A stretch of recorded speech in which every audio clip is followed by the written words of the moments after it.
안녕하세요. 이 책 위트겐슈타인과 규칙 다르게 저자 김경만입니다. 오늘 이 짧은 동영상을 찍게 된 이유는 이 책의 어떤 내용을 설명하기보다는 이 책을 제가 왜 썼는가를 독자 여러분한테 좀 소개하고 싶어서 이 동영상을 찍게 됐습니다.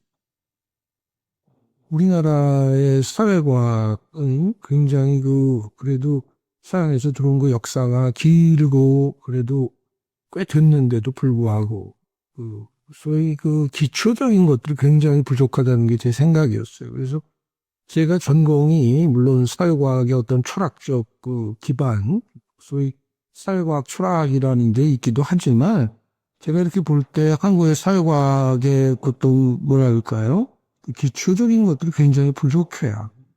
근데 이거는 사회과학에만 국한된 건 아니에요. 요즘에 의사과학자라는 사람도 나왔죠. 아마 들어본 사람들이 의대도 어떤 기초과학, 생의학이라든가 과학이라든가 또 우리가 유전압이라든가 이런 어떤 펀더멘털이 부족하기 때문에 우리나라가 의학 어떤 가장 기초적인 지식의 발전으로 싸움에 뒤져 있다는 것들이 의사들의 얘기예요. 그래서 요즘은 이제 의사면서도 과학자, 소위 어떤 리서처들을 임상의사가 아니라 그런 것들을 하려고 하는 그런 운동들이 일어나고 며칠 전에 신문에 봤더니 그런 사람들이 많이 등장을 했더라고요.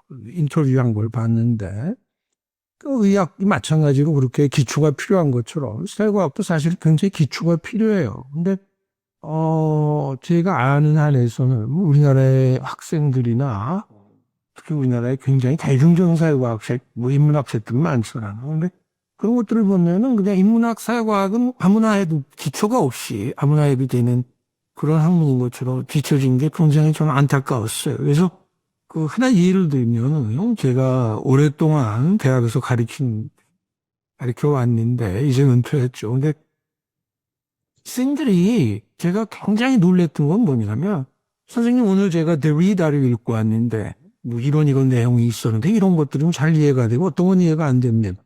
그래서 제가 물어봐요 그 학생한테 오늘 데리다를 읽었다고 그러는데 그런데 훗설에 대해서는 좀 아냐? 아니 선생님 훗설 전혀 몰라. 훗설을 모르고 데리다를 읽는다는 거는 그건 말이 안 되는 소리고 넌센스예요. 또 하나 라캉을 선생님이 읽고 왔어요. 라캉이 뭐 그럼 너 그런 프로이트는 얼마나 하냐? 잘 몰라요. 어떻게 프로이트를 모르고 라칸을 읽겠어요. 그렇죠? 그러니까 우리는 기초가 없이도 사회과학은 그냥 속된 말로 막 하면 되는 걸로 생각하는데 그렇게 할 수가 없어. 수학에서 예를 들어서 리니어 알지브라는 선형대수를 하고 추상대수를 하고 보면 나중엔 토포로지랑 이상대수를 할 수 있는 것처럼 그 파운데이션이 쌓여야 위도 할 수 있는 것. 근데 우리나라 학생들이나 뭐 아는 사람들은 그냥 그런 것들을 무시하고 그냥 점프해가지고 갑자기 푸코를 읽고 갑자기 데리다를 읽고 그래서 이따가 얘기하겠지만 프랑스의 학자들이 되게 인기가 많은. 근데 그런 이유를 저는 잘 모르겠지만 그건 아마 어느 애널리티컬한 어떤 뭐라고 영리 철학보다는 좀 이렇게 뭐라 그럴까요? 이렇게 foggy하다 그러죠. 영어로 얘기하면 안개 낀 듯이 이렇게 돼서 학생들이 그냥 막 떠들고 읽어도 될 것 같은데 위다가 그런 예죠. 푸코도 그런 예. 그래서 그런 것 같은데 제가 그래서 이 책을 쓴 이유는 뭔가 사회과학도 좀 기초를 다지고 우리가 다른 어떤 거기에 빌드업해야 된다, 쌓아나가야 된다 그런 거를 좀 얘기하기 위해서 학생들이 또 많이 연구했었어요. 저는 좀 이론 사회학이나 정치이론이나 사회이론의 기초가 될 만한 책 하나 써주시면 좋겠습니다. 라는 이유가 있어서 이번에 이 책을 집필하게 된 건데요. 제가 이렇게 뭐 짧은 시간 내에 단 5분 내에 이론의 어떤 사회이론, 정치이론의 어떤 구도를 여기서 얘기하기는 굉장히 어려워요. 근데 그래도 그 한 단면을 얘기하면서 왜 이 책이 그런 어떤 세계적인 지금 논쟁의 기초가 되는 책이 될 수 있나라는 걸 한번 얘기해 볼게요. 제가 강의 시간에도 그렇고 학생들도 그렇고 보통 뭐 교수님들하고 얘기해도 사회구조 그런 걸 얘기해 볼 때 가장 기초적이라고 얘기하잖아요. 사회구조가 뭘까요? 라고 물어보면 이렇게 쉽게 선뜻 대답하는 사람들이 별로 없어요. 사회구조가 뭔지. 참 이렇게 머릿속에서 맴맴 돌고, 근데 입에선 잘 안 나오는. 그래서 사회구조라는 걸 이 책에서는 피트겐슈타인의 룰 팔로잉, 소위 규칙 따르기 개념으로 그 개념화했어요. 근데 사회구조를 규칙 따르기로 개념화한 것 저뿐이 아니에요. 뭐 먼저 필보드라든가 유겐 하버마스라든가 또 헤워드 가핑클이라든가 또 앤소니 기든스라든가 이 네 명만 벌써 얘기를 해도 굉장한 사람들이죠. 다 대가라고 얘기하는 사람들인데 그 네 사람 다 사회구조를 위트겐슈타인의 룰 팔로잉도 다 개념화했어요. 왜냐하면 룰 팔로잉이라는 위트겐슈타인 개념이 사회구조를 가장 적절하게 얘기해줘. 근데 여러분들이 개론책이나 이런 데로 보면 그렇게 중요한 나. 그렇게 안 나오는데. 사회구조라는 걸 굉장히 다르게 나.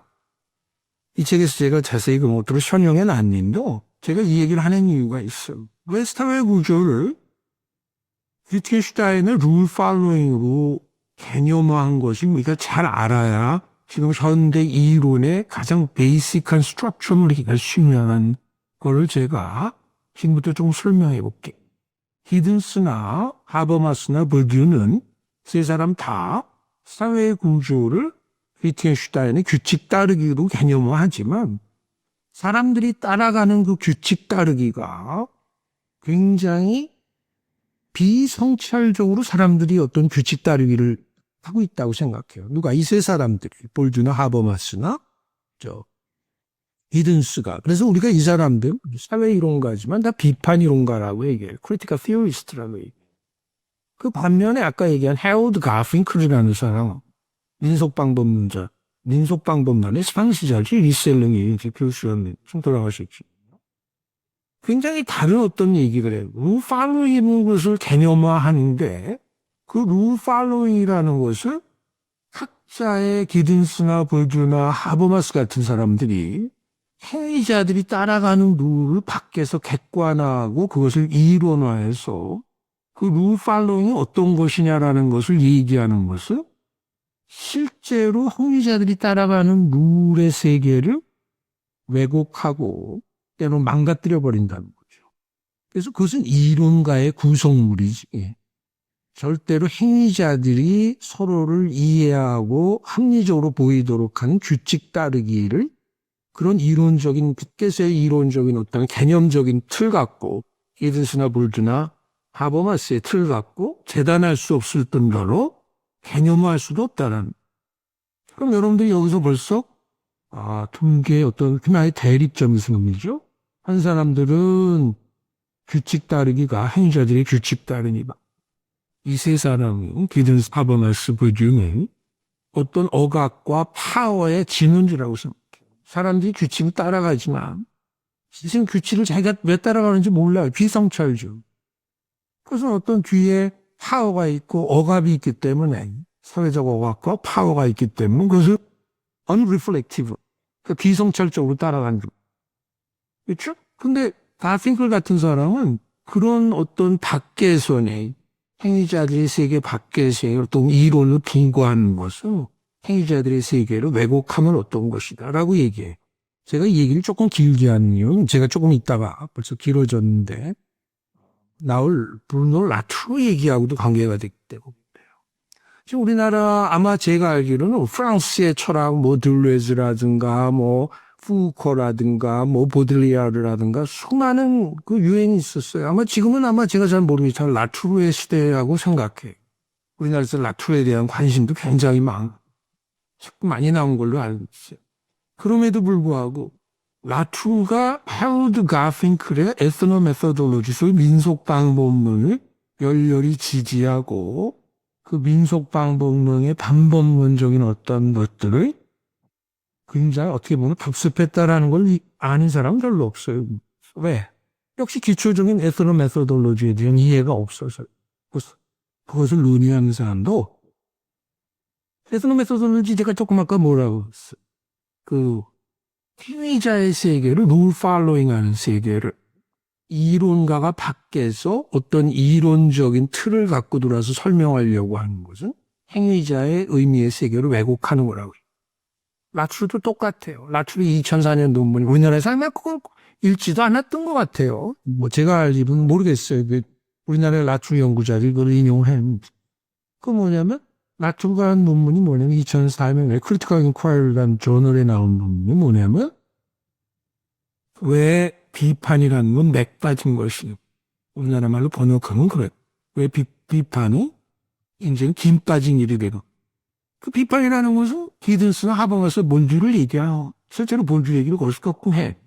본주식으로 밖의 세계에서 행위자들이 이걸 모르고 이런 규칙 따라가기를 했고 이런 규칙 따라가기가 왜 파워 때문에 사회에서 우리가 억압 때문에 알지 못하는 것 때문에 일어나느냐.